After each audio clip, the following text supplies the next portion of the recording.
Bonjour à tous et à toutes. Un programme un petit peu chargé aujourd'hui avec donc le compte rendu de la Fed hier et l'effet sur le dollar et la Banque d'Angleterre qui, il y a 40 minutes, donc, vient de rendre compte de sa politique monétaire, politique qui restera inchangée.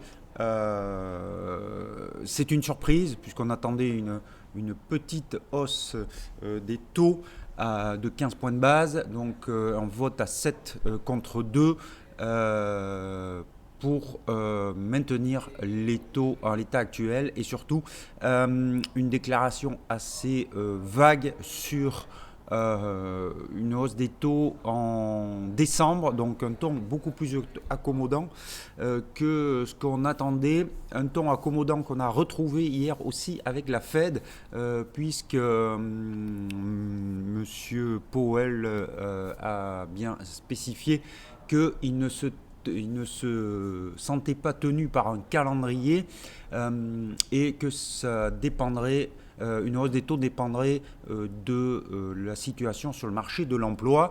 Donc ça va donner encore plus d'importance aux chiffres de vendredi, bien sûr, mais euh, la Fed a bien sûr indiqué quand même qu'elle commençait son tapering, c'est-à-dire sa réduction de son programme d'achat d'actifs de 15 milliards. Ça, c'était très attendu, mais le ton a été plus accommodant que ce qu'on pouvait penser. On va voir tout de suite l'effet sur le dollar et sur la livre des deux décisions des banques centrales, en attendant l'avertissement sur les risques.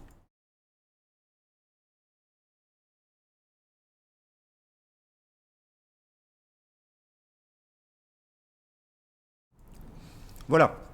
Baisse du dollar hier dans un premier temps. Vous avez à l'écran l'indice dollar, donc baisse qui a été de très courte durée puisque là on repart à la hausse assez clairement et on se dirige vers la résistance très forte, très importante à 94,50, 94,60. Donc cette zone de prix qu'on risque de rallier maintenant.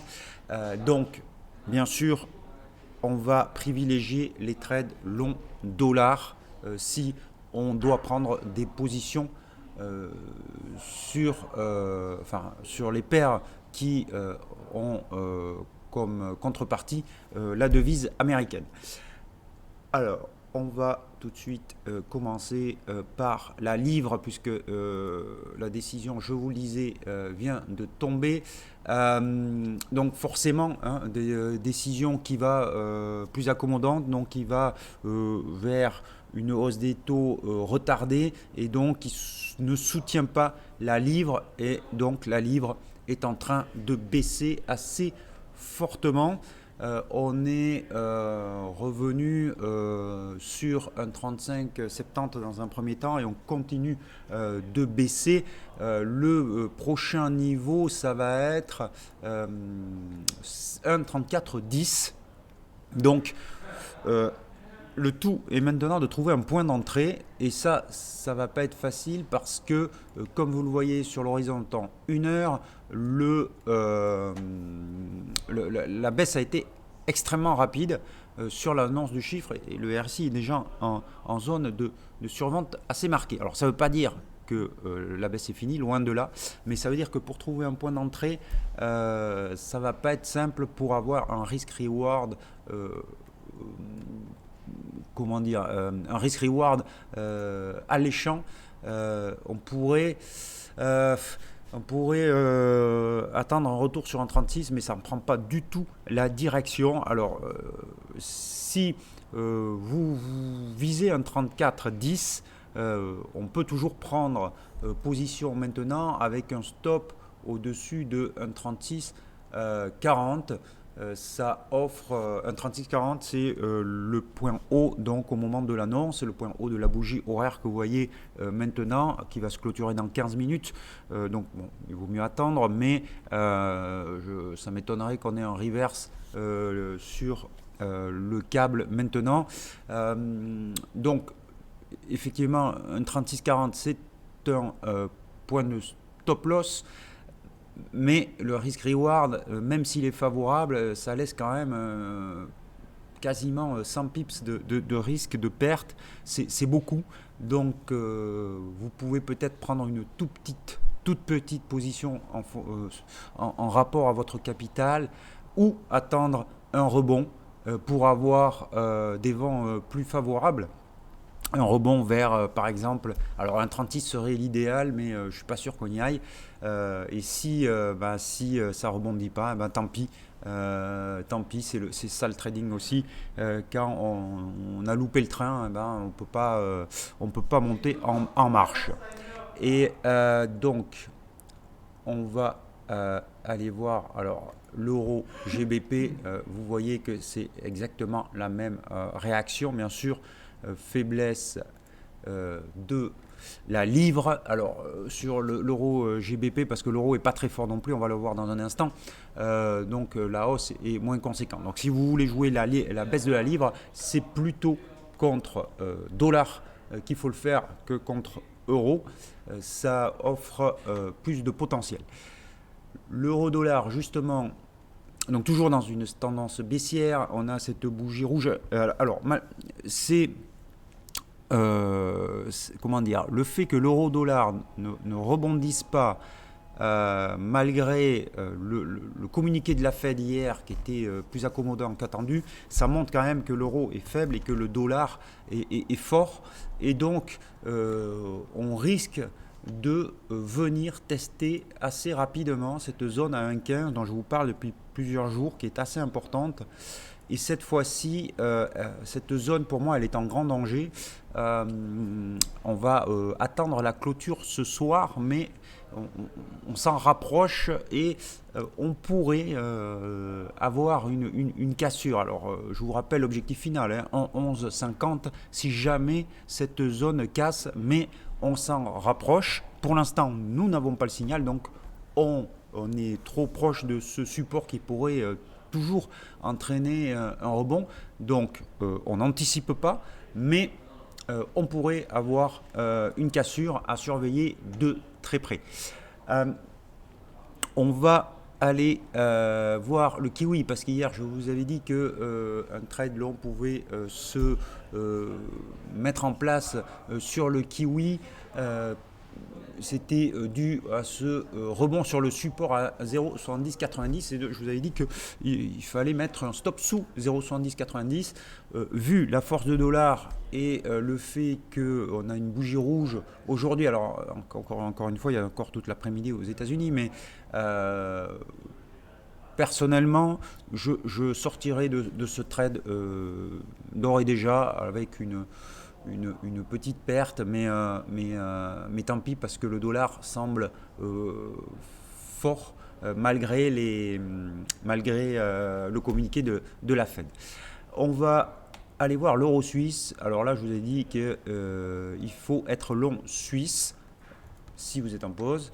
Et effectivement, l'euro sous 1,0607, il faut privilégier les trades short euro suisse, long, donc franc suisse. C'est la même configuration contre dollar d'ailleurs, mais là encore, l'euro étant plus faible, il vaut mieux privilégier pour acheter le franc suisse, il vaut mieux privilégier des ventes euro suisse.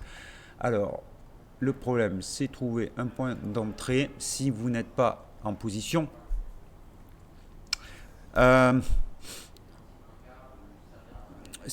On est sur on est proche d'un petit support à 0,539. Donc là, il y a deux stratégies à avoir.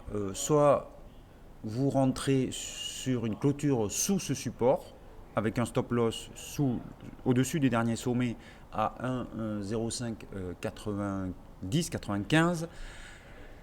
Soit vous attendez un petit rebond et une bougie rouge pour rentrer et avoir un risk-reward plus confortable.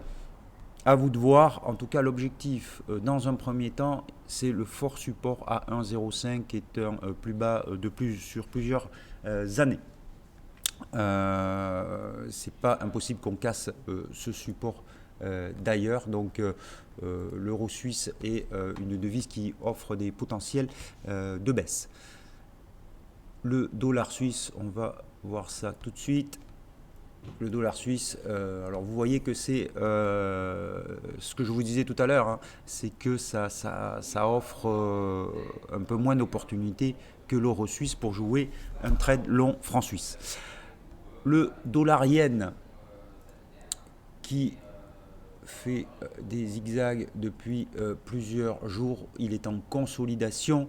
Là encore, hein, le fait qu'on ait touché une résistance mensuelle qui a entraîné une consolidation logique. Une résistance mensuelle ne se cassera rarement du premier coup. Donc c'est logique que l'on consolide depuis maintenant plusieurs jours. Mais ceci étant, vous voyez les dernières mèches basses sur la devise, sur la paire de devises. Donc on risque là encore de venir tester à nouveau cette résistance mensuelle. On verra ce qui arrive. C'est dans la logique, bien sûr, de l'indice dollar qui lui aussi revient sur sa forte résistance. Le dollar contre dollar canadien. Alors, je vous ai dit qu'il était en train de se mettre en place un creux arrondi sur cette paire de devises, sur le loonie. On est en train de confirmer personnellement le signal d'achat. Pour moi, viendrait de la clôture au-dessus de la moyenne mobile à 200 périodes. Donc, on s'en rapproche, on n'y est pas, mais c'est à surveiller. Là encore. Et enfin, on va voir la devise australienne, le dollar australien qui a buté sur la moyenne mobile à 200 périodes, qui repart à la baisse. Là encore, c'est dû à la hausse du dollar. Je pense que là, maintenant, on peut aller plus bas sur cette paire de devises. Là encore, par contre, il va falloir trouver un point d'entrée. C'est pas, enfin, actuellement on est trop loin du stop loss, donc soit vous mettez un stop loss au-dessus de 0,7470, mais c'est assez loin, il y a 60 pips, c'est quand même pas mal, avec un objectif sur 0,73. Bon, il y a 114 pips de gain pour 62 risques. Ça peut se jouer, mais là encore, étant donné qu'on a beaucoup baissé ces 2 dernières heures, il vaut mieux engager une petite partie de votre capital, quitte à le renforcer selon l'évolution. Mais 60 pips, pour moi, c'est quand même, sur une horizon de temps 1 heure, c'est quand même beaucoup comme risque. Voilà, mais ceci étant, ce qui est sûr, donc à l'issue de ces réunions, de ces 2 réunions de banque centrale, c'est que le dollar reste fort malgré tout, et que la livre semble faible, avec la surprise du comité monétaire de la Banque d'Angleterre. Autre deal possible, donc le franc suisse qui est fort et qui risque de le rester. Surveiller l'euro-dollar qui se rapproche d'un support majeur. Voilà les grandes lignes à surveiller dans les prochaines heures, et les trades possibles donc plutôt actuellement sur le franc suisse, en attendant donc de voir ce qui se passe sur le dollar yen et sur l'euro-dollar. Je vous souhaite à tous et à tous un très bon après-midi, de bons trades, n'oubliez pas vos stop loss, et à demain.